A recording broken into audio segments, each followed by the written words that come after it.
राधे राधे। आप सभी को इस नए वर्ष 2024 की बहुत बहुत बधाई हो, बहुत बहुत हार्दिक शुभकामनाएं। Happy new year 2024। 2023 गया, 2024 आ गया। ऐसे ही एक एक साल देखिए बढ़ता जाएगा। साल तो इंक्रीज हो रहा है, बढ़ रहा है। 2024 के बाद 2025, 2026, लेकिन हम और आप प्रत्येक सेकंड में, प्रत्येक मिनट में मृत्यु के मुख में जा रहे हैं। अर्थात जैसे जैसे साल बढ़ रहा है, आप लोग, आपका एज इंक्रीज हो रहा है, वैसे ही आप मृत्यु के समीप जा रहे हो। इसलिए न्यू ईयर हर्ष मनाने का विषय नहीं है। वैसे तो देखिए, हमारे सनातन धर्म में जो नववर्ष होता है चैत्र शुक्ल प्रतिपदा, उसे ही हम नववर्ष मानते हैं। लेकिन चलो, वर्ल्ड वाइड इसी को मनाया जाता है, इसी को लोग मानते हैं। इंपॉर्टेंट चीज ये नहीं है आप किसको न्यू ईयर मान रहे हो। इंपॉर्टेंट चीज ये है, आप सोचो कि आपने ये एक साल किया क्या। ये एक साल में आपने कितने लोगों को दुख दिया, ये सोचो। ये एक साल में आपने कितना क्रोध किया।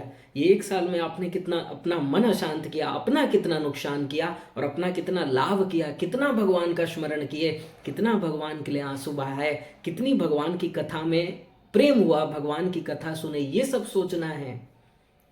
आजकल देखो जो सेलिब्रेशन होता है, लोग शराब पीकर कोई नाली में गिरा है, कोई कहीं कोई गलत आचरण कर रहा है, व्यभिचार, ये सब सेलिब्रेशन नहीं है। ये लोग सोचते हैं कि वो सेलिब्रेशन कर रहे हैं, जीरो नाइट सेलिब्रेशन वगैरह वगैरह जो भी है।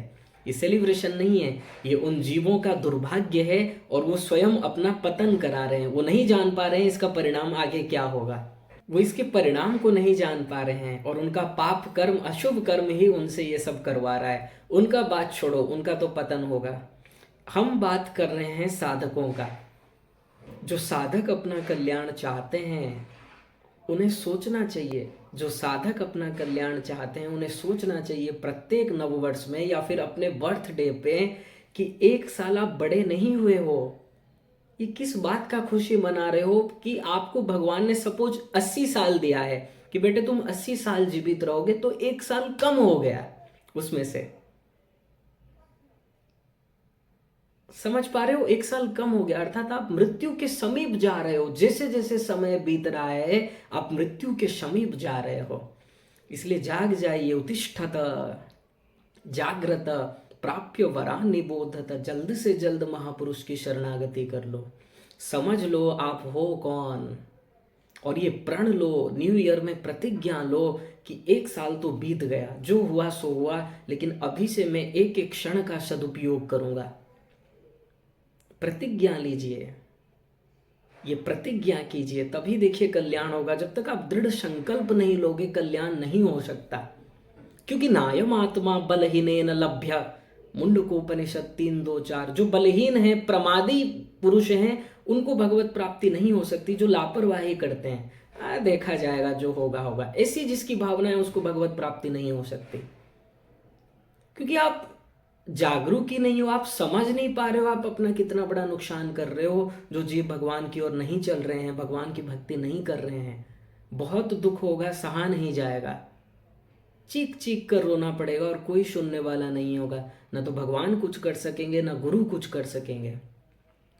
इसलिए समय का सदुपयोग कीजिए, हंसी में मत उड़ाइए बात को, ठीक है। क्योंकि अभी आप हंस कर उड़ा रहे हो बात को, बाद में केवल रोना पड़ेगा, पछताना पड़ेगा। और फिर पछताए तो होत क्या, जब चिड़िया चुग गई खेत। कोई काम नहीं आएगा, तब कोई सुनने वाला नहीं होगा। इसलिए बुद्धिमानी ये है, पहले रुको, समझ लो आपको मनुष्य शरीर क्यों मिला है। ये मनुष्य शरीर केवल भगवत प्राप्ति के लिए मिला है, जिसको प्राप्त कर लेने के बाद आप सुखी हो जाओगे, आप प्रसन्न हो जाओगे। आप और हम जो भी वर्क करते हैं, और आप और हम ही नहीं, चींटी से लेकर ब्रह्मा तक जो भी जीव हैं, जितने भी जीव हैं इस अनंत कोटि ब्रह्मांड में, उनका एक ही बस उद्देश्य है, सुख मिल जाए, आनंद मिल जाए। आनंद मिलेगा कैसे, जब आप श्री कृष्ण की शरणागति करोगे तब मिलेगा। इसलिए प्रत्येक न्यू ईयर में सोचो, प्रत्येक दिन सोचो कि आज मैंने कितना दिन, पेट को तो देते हो 10 घंटे पैसा कमाने के लिए, लेकिन भगवान को कितना समय दिया है, जो आपकी मेन इंपॉर्टेंट पूंजी है। क्योंकि शरीर समाप्त होते ही ये नोट कुछ काम नहीं आने वाला। काम साधना आएगा, भगवत भक्ति काम आएगी। भगवत भक्ति से ही आपको परम आनंद मिलने वाला है, नोट कमाने से तो नहीं मिलेगा। नोट जितना कमाओगे उतना कामना बढ़ेगा, जितना कामना होगा उतना अशांत रहोगे। इसलिए जिसके पास जितना पैसा है वो व्यक्ति उतना दुखी है, और वो व्यक्ति को मुसीबत होता है, रुकावट होती है, और वही व्यक्ति भगवान की भक्ति नहीं कर पाता, क्योंकि कामनाएं भरा पड़ा है उसमें, उसके हृदय में, उसके अंतःकरण में। वो जा ही नहीं पाता भगवान के एरिया में। कैसे जाएगा? क्योंकि पैसा जब आता है व्यक्ति के पास, अंधा कर देता है उस व्यक्ति को, और व्यक्ति में अहंकार उत्पन्न होता है, और वो समझ लेता है आज मैं अरबपति हूं तो सदा मैं ऐसा रहूंगा, और यही उसका दुर्भाग्य है। फिर जब प्रारब्ध आता है, भगवान का चाबी थोड़ा घूम जाता है, और जब वो इस लेवल से इस लेवल में आ जाता है, तब उसको फिर दुख होता है। इसलिए धन का मद बहुत बड़ा होता है, और बहुत व्यक्तियों का पतन करा देता है धन। लोग सोचते हैं धन होने से सुख मिलेगा, सुख नहीं मिलता है, पतन हो जाता है। ये बात याद रखिएगा। तो प्रत्येक न्यू ईयर में ये सोचिए कि मैं अपने जीवन का कितना क्षण भगवान में लगा रहा हूँ, क्योंकि आपका वो एक एक क्षण बहुत मूल्यवान है, बहुत कीमती है। और यदि आप इसको भगवान में नहीं लगाकर संसार में ही लगा रहे हो, तो सोचो क्या प्लानिंग है? नर्क जाने की प्लानिंग है, या फिर से प्लानिंग कर रहे हो कि 84 लाख में अन्यहीन योनियों में हम जाएंगे? क्या ये प्लानिंग चल रहा है आपका? दुख पाने का शौक है? आनंद आता है दुख पाने से? बताइए, सोचिए थोड़ा। इसलिए यदि अपना कल्याण चाहते हैं, प्रत्येक न्यू ईयर में ये बात सोचो कि छोड़ो, जो हो गया हो गया, उसको सोचकर और कुछ फायदा तो है नहीं। क्योंकि लोग फिर क्या होता है, उसको सोच सोच कर निराश हो जाते हैं। अरे मैंने तो कुछ नहीं किया। निराशा मत लाओ, आपने जो गलती किया है उससे सीख लीजिए। निराशा लेंगे तब आप भक्ति कैसे करेंगे? जो हो गया है हो गया, अब उसको आप बदल नहीं सकते, लेकिन आगे का सुधार सकते हो, ये आपके हाथ में है।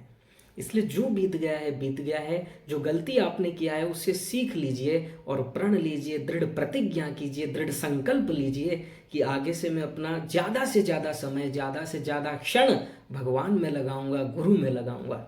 तभी आपका कल्याण होगा। और अगर लापरवाही करते रहोगे, छोड़ो मोह, बुढ़ापे में करेंगे, 10 साल के बाद करेंगे भक्ति, अभी क्या उम्र है, अभी तो ऐश करने का उम्र है, जो ऐसा कर रहे हैं वो अपना पतन स्वयं कर रहे हैं, याद रखिएगा। और जब परिणाम मिलेगा तब याद करना, और तब जब याद करोगे कुछ नहीं होगा, हाथ में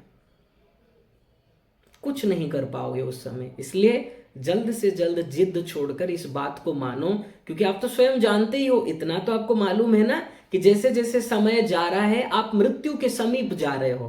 कि जैसे सपोज हमने जैसा एग्जाम्पल दिया कि 80 साल आपको मिला है, 2023 में सपोज आपको 50 साल हो गया है और 24 आ गया तो 51 हुआ।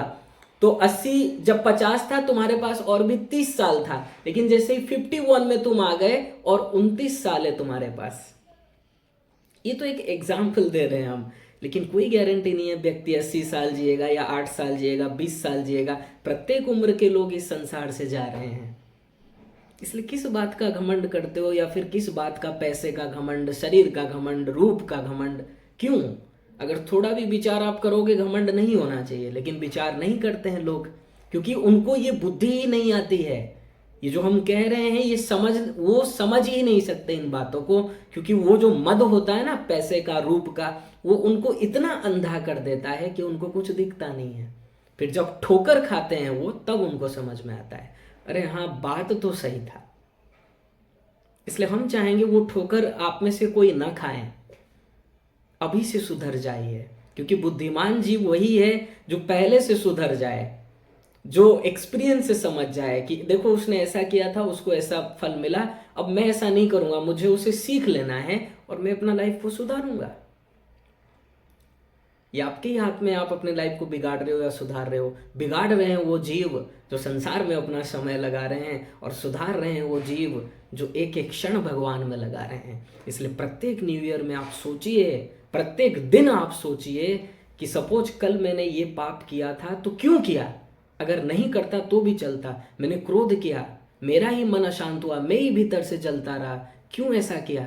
इससे आत्मशक्ति नष्ट होती है, मन गंदा होता है। मुझे मन को शुद्ध करना है, जल्द से जल्द भगवान को पाना है, भगवत प्राप्ति करना है, उसके लिए मन क्लीन करना पड़ेगा। सोचो कौन से दोष हम में नहीं है कि यदि हमको कोई क्रोधी कह दे, कोई लोभी कह दे, कोई ईर्ष्यालु कह दे तो आग लग जाता है। क्यों लगता है? माया के अंडर में हम हैं, इसका मतलब हम में सभी दोष भरा पड़ा है। सपोज आपने अभी कुछ लोभ का वर्क नहीं किया, लेकिन फिर भी वो बंदा आपको कह रहा है कि तुम लोभी हो, तो तब भी उसके ऊपर गुस्सा मत करो। ये सोचना चाहिए उसको दिखा होगा, या फिर उसकी बुद्धि जैसी हो वो वैसा बताएगा। और तीसरा, सच में लोभी तो है ही, क्योंकि माया से पार तो नहीं हुए हैं। जब तक माया से परे कोई नहीं हुआ है, वो व्यक्ति कैसे निर्लोभ, लोभ रहित हो सकता है? बताओ, उसमें लोभ होगा ही। इसलिए कोई अगर कुछ कह भी देता है, और सपोज आपने वो गलती उस क्षण नहीं किया, लेकिन वो गलती आपने किया तो है, इसलिए गुस्सा नहीं करना चाहिए। और कोई अगर व्यक्ति कुछ बोल रहा है, वो बोल रहा है, हम उसको भीतर ले क्यों, ये सब भी आपको सोचना चाहिए। उसने बोल दिया, इसीलिए बोला कि तुम इसको सोचो और टेंशन लो, उसने इसीलिए बोला, और तुम उसको ले रहे हो, उसका बात मान ले रहे हो, तुम तो अपना ही पतन कर रहे हो, अपना नुकसान कर रहे हो। इसलिए जो भी छोटी छोटी गलती हम करते हैं, सोचिए, विचार कीजिए, ये सब क्यों हो रहा है? क्योंकि साधना में कमी है, अहंकार भरा पड़ा है। हम अपने को तृण से अधिक दीन नहीं मानते हैं, वृक्ष जैसा सहिष्णु भाव नहीं है। अरे वृक्ष जैसा ना हो, उससे थोड़ा कम हो, लेकिन हो तो सहिष्णु भाव, दीन भाव। अगर यही सब नहीं है, आप भक्ति नहीं कर रहे हो। कैसे भक्ति कर रहे हो आप कि आप में दीन भाव ही नहीं है, सहिष्णुता ही नहीं है? कोई कुछ कह देता है, उसका फीलिंग हो रहा है, इसका मतलब क्या है? भक्ति ठीक नहीं हो रहा है, अहंकार भरा पड़ा है। क्योंकि अगर आपको कोई कुछ बोलता, आप में ये ज्ञान होता, वो मायाधीन है, अज्ञानी है बेचारा, बोल दिया बोल दिया। यदि आपको सही सही ज्ञान होता, और अगर आपका कोई अपमान कर रहा है, तो आप सोचते ये तो माया के अंडर में है, बोल दिया बोल दिया। उसकी बुद्धि में अब क्या चल रहा है, उसका क्या भाव है, उसका जैसा बुद्धि होगा, जिसका मन, जैसा मन होगा, जैसा उसका थिंकिंग होगा, वो वैसा बोलेगा। इसमें बड़ी बात क्या है? इसमें हम दुखी क्यों हो? ये सब सोचिए, गुस्सा मत कीजिए। ये सब सोचिए, ये सब सोचने से जो भी हम गलती कर रहे हैं उसमें कमी आएगी। नहीं सोचने से देखो कमी नहीं आने वाली, क्योंकि जब तक आप पहचानोगे नहीं कि आप कहाँ कहाँ गलती कर रहे हो, तब तक उसको रोकोगे कैसे? इसलिए सोचिए, ये जो छोटी मोटी गलती हम कर रहे हैं, क्यों कर रहे हैं? इसलिए प्रतिक्षण सोचो कि जो भी आप गलती कर रहे हो, कहीं गुस्सा करना या लोभ करना, किसी से ईर्ष्या करना, ये क्यों हो रहा है?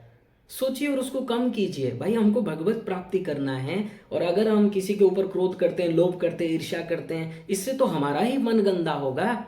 तो क्या हमारा मन गंदा करना हमारा ड्यूटी है? नहीं, हमको मन साफ करना है, शुद्ध करना है। ये तभी होगा जब हम भगवान को, गुरु को लाएंगे। इसलिए न्यू ईयर में ये बात सोचिए कि समय बीत रहा है, कब करोगे?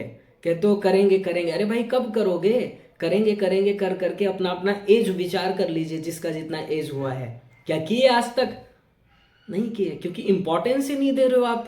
आपकी बुद्धि में इंपॉर्टेंस यही है, संसार जितना मिलेगा उससे ही हमारा सुख मिलना है, स्वार्थ पूर्ति होना है। जब तक आपकी बुद्धि में सही सही इंपॉर्टेंस नहीं है भगवान के प्रति, क्या आप भक्ति करोगे? बताइए।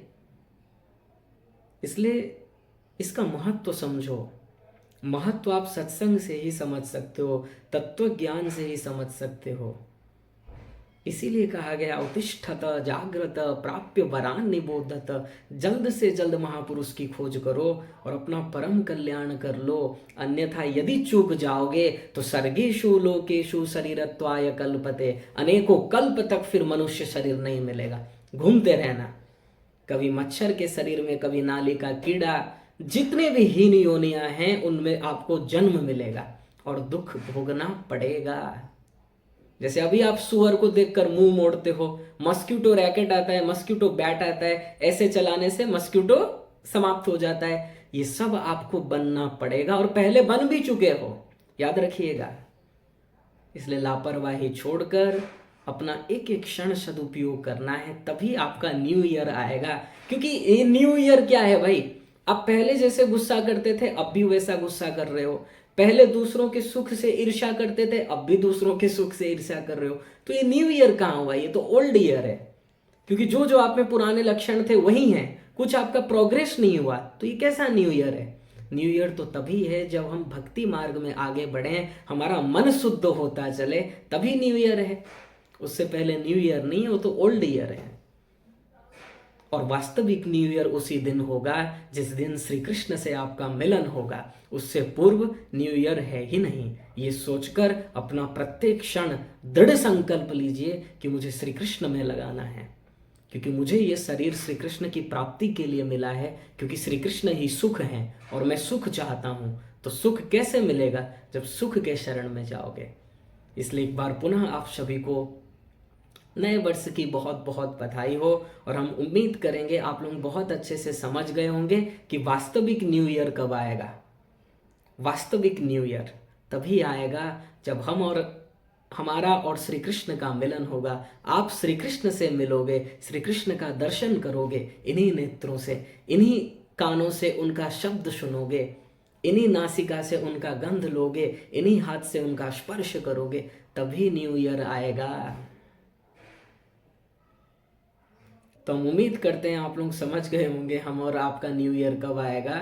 जब श्री कृष्ण मिल जाएंगे तभी न्यू ईयर है, तभी वो सबसे बेस्ट दिन होगा, और वही दिन आपका परम कल्याणकारी, परम मंगलमय होगा, जिसके बाद सदा को आप उस श्री कृष्ण रूपी आनंद को प्राप्त कर लोगे और आनंद में मग्न रहोगे।